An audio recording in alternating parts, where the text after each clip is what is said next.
Hello students, welcome back. आज हम इस वीडियो में बात करने वाले हैं जो एम्स गोरखपुर में वैकेंसीज आई हुई है। ठीक है। एम्स गोरखपुर जो है यहाँ पे वैकेंसी आई हुई है। तो यहाँ पास हम उसके उससे रिलेटेड जो आपका जो लैब टेक्नीशियन से रिलेटेड जो वैकेंसी है हम उसके बारे में बात करने वाले हैं। या फिर जो भी आपका नोटिस रिलीज डेट है, या फिर फॉर्म जो फिलअप करने का क्लोजिंग डेट है। ठीक है। और कितनी वैकेंसीज है, एंड एलिजिबिलिटी क्या है, या फिर एज रिलैक्सेशन क्या है, एंड जो सिलेबस है, एंड जो निगेटिव मार्किंग है, एंड कौन सी सिटी में एग्जाम है, एंड कितना फीस है इसके फॉर्म भरने का। तो ये जो इम्पोर्टेंट पॉइंट्स हैं इन पर हम अभी इस वीडियो पे डिस्कस करने वाले हैं। तो चलिए, यहाँ पास अगर आप इसको डायरेक्ट वेबसाइट से अगर इसका पीडीएफ चाहिए आपको, तो आपको डायरेक्ट आपको वेबसाइट पे जाना होगा। यहाँ आप डायरेक्ट वेबसाइट पे जाएंगे। यहाँ पे आपको एम्स गोरखपुर सर्च करना है। जैसे ही एम्स गोरखपुर आप सर्च करेंगे, यहाँ पास आपको वेबसाइट आ जाएगा। इस वेबसाइट पे आपको क्लिक करना है। इस वेबसाइट पे क्लिक करने के बाद इसका पूरा यहाँ पे फेस खुल करके आ जाएगा। ठीक है। तो यहाँ पे आपको रिक्रूटमेंट पे जाना है। रिक्रूटमेंट पे यहाँ पे आप करंट नोटिस पे जाना है। और जैसे ही करंट पे जाएंगे तो यहाँ पे नोटिस पे जाना है आपको।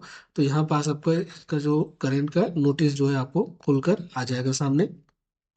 यहाँ पास ये जो सेकंड नंबर पे अभी है, ठीक है, advertisement for requirement to various non faculty post on direct requirement basis at AIIMS Gorakhpur. ठीक है। तो यहाँ पास आप इसमें चले जाएंगे एडवर्टाइजमेंट पे। यहाँ पास आपको पूरा पीडीएफ खुल के आ जाएगा। ठीक है। यहाँ पास दिख रहा होगा कि डेट जो है आपको 1/11/2025 को ये रिलीज हुआ है। ठीक है। ये इसका रेफरेंस नंबर है यहाँ पे AIIMS GKP react non faculty 2025-26।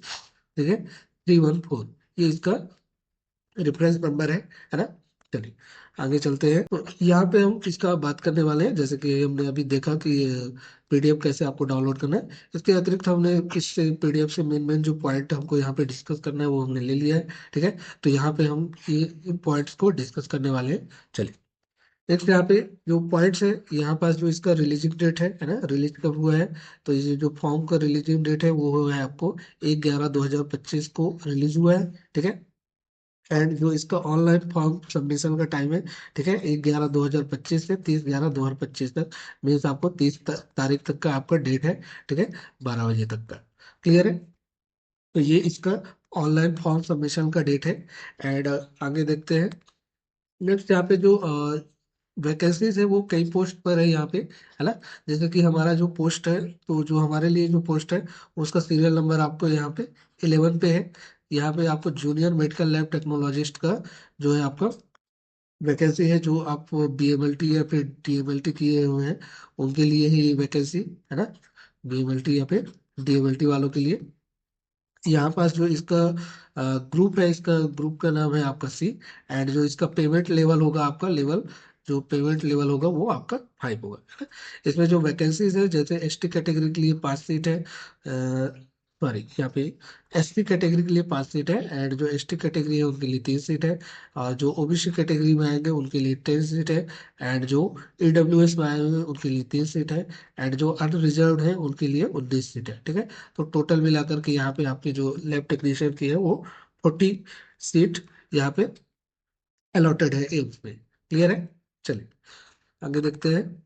Next है यहाँ पे जो आपका, जैसे कि जो डिप्लोमा किए हुए हैं, ठीक है, जैसे जो जिनका 12th कंप्लीट हुआ है आपका साइंस सब्जेक्ट से, जिसमें आपका फिजिक्स हो, केमिस्ट्री हो, एंड बायोलॉजी हो, या फिर बायोटेक्नोलॉजी हो। ठीक है। इसके साथ ही 2 साल का आपको डिप्लोमा करना है। मीन्स 2 साल का आपका डिप्लोमा होना चाहिए, डीएमएलटी। क्लियर है। प्लस आपको यहाँ पे 100 बेड का जो होना चाहिए हॉस्पिटल में आपको एक्सपीरियंस होना चाहिए। ठीक है। तो आपको 100 बेड का जो आपका एक्सपीरियंस होना चाहिए हॉस्पिटल में, उसका सर्टिफिकेट लगने वाला है, जो आपको जो लोग डिप्लोमा किए हैं उनके लिए। ठीक है। और जो लोग बीएससी बीएमएलटी किए हुए हैं, ठीक है, मीन्स बीएमएलटी किए हुए हैं जो लोग, तो उनके लिए एक्सपीरियंस नहीं है। सिर्फ यहाँ पास उनका रजिस्ट्रेशन होना चाहिए। ठीक है। और उनका जो एज लिमिट होना चाहिए वो कितना होना चाहिए, 18 से 27 साल के होने चाहिए। ठीक है। तो एज जो होना होगा वो 18 से 27 साल का होगा। इसमें एज रिलैक्सेशन भी दिया गया है, जैसे कि यहाँ पे कैटेगरी वाइज एज रिलैक्सेशन दिया गया है। जैसे SC ST कैटेगरी में आते हैं तो उनको 5 साल का एज रिलैक्सेशन दिया गया है, एंड OBC के लिए 3 साल का है, एंड जो PWBD में आते हैं उनके लिए है, एंड जो अदर जो कैटेगरीज है उनके लिए भी यहाँ पे एज रिलैक्सेशन दिया गया है। ठीक है, मेंस एज में रिलैक्स दिया गया है। चलिए आगे देखते हैं। यहाँ पे हम बात करेंगे इसके सिलेबस की, तो सिलेबस में क्या है। ठीक है, तो यहाँ पास जो टोटल जो क्वेश्चन होने हैं वो 100 क्वेश्चन होने हैं। एक क्वेश्चन आपका यहाँ पे 4 नंबर का रहने वाला है। ठीक है, तो 100 आपका ये 400 नंबर का क्वेश्चन होने वाले हैं। क्लियर है, जिसमें से आपका जो मान लीजिए जो आपका डीएमएलटी है, या फिर जो डीएमएलटी या बीएमएलटी का जो सिलेबस है, उसमें से आपका यहाँ पे 320 नंबर का आने वाला है। 20 80 क्वेश्चंस आपको यहाँ पे देखने को मिलेंगे। ठीक है, नेक्स्ट वहाँ पे जनरल जो नॉलेज होगा एंड एप्टीट्यूड या फिर नॉलेज कंप्यूटर का जो नॉलेज होगा, उसमें से आपको यहाँ पे 20 क्वेश्चन देखने को मिलेंगे। मीन्स यहाँ पे आपको 80 नंबर का जो क्वेश्चन रहेगा यहाँ पे आएगा। ठीक है, और जो यहाँ पे एग्जाम का जो क्वेश्चन का जो वर्जन रहेगा वो किस वर्जन में रहेगा, ओनली जो होगा वो इंग्लिश वर्जन में यहाँ पे आपको क्वेश्चन रहेगा। ठीक है, टाइमिंग जो रहेगी आपका यहाँ पे 90 मिनट की टाइमिंग रहेगी। उसे 90 मिनट में आपको ये पूरे 100 क्वेश्चन सॉल्व करने हैं। क्लियर है। बात करते हैं यहाँ पे निगेटिव मार्किंग, तो यहाँ पे अगर एक आप निगेटिव मार्क देते हैं तो आपको एक क्वेश्चन का 4th नंबर आपका कटेगा। मीन्स अगर आपका ये 4 नंबर का क्वेश्चन है तो इसमें से अगर एक क्वेश्चन गलत होता है तो उसमें 1 नंबर माइनस मार्किंग जाएगा। क्लियर है, 1 नंबर माइनस मार्किंग रहेगा। मीन्स अगर आपका 4 नंबर का क्वेश्चन है तो उसमें से आपका अगर एक गलत होता है तो उसमें आपका 5 नंबर क्या हो जाएगा, रेड्यूस हो जाएगा। ठीक है, माइनस हो जाएगा। क्लियर है, ऑप्शंस इसमें 4 रहेंगे। ठीक है, नंबर ऑफ चॉइस क्वेश्चन में। तो इस तरह से इसका जो सिलेबस पैटर्न रहेगा, है ना। आगे इसकी बात करते हैं यहाँ पे अगर एप्लीकेशन फीस की, तो एप्लीकेशन फीस जो है जैसे कि अनरिजर्व्ड है या फिर OBC कैंडिडेट है उनके लिए 1770 रुपये है। ठीक है ना, टोटल फीस 1770 है। ठीक है, फॉर्म का फीस 1500 है, प्लस जो GST लगेगा तो वो टोटल हो जाएगा आपका 1770।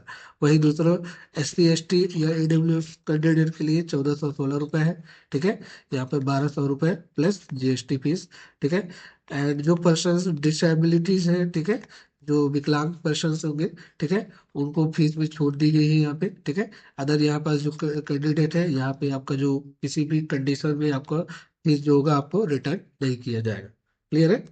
चलिए यहाँ पर एग्जाम सिटी देखें तो एग्जाम सिटी जो है वो एक आपका गोरखपुर है, एंड दूसरा आपका लखनऊ है, एंड तीसरा आपका NCR दिल्ली है। ठीक है, तो ये 3 सेंटर होने वाले हैं एग्जाम के लिए, आप इनमें से चॉइस कर सकते हैं।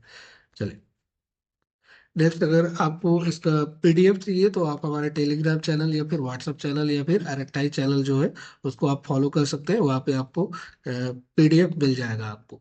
ठीक है, इसका डायरेक्ट आपको PDF या फिर आने वाले जो भी नोटिस होंगे वो उससे आपको अपडेट कर दिया जाएगा। चलिए, धन्यवाद।